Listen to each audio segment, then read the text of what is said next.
So we'll start with the plant and plain panel.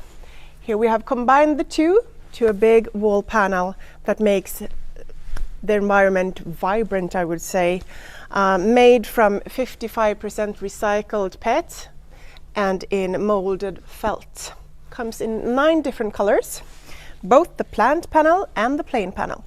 The difference between them is, of course, no plants, and it's also a less curved, but still a convex shape. So the plant panel is included with a pot and also fits very well with 7 of our artificial plants.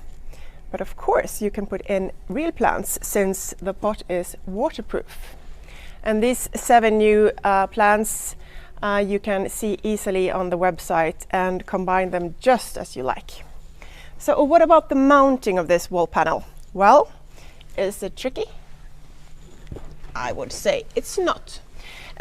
This is a metal list attached to the wall, and there's a very nice hanger here, and ready, set, go.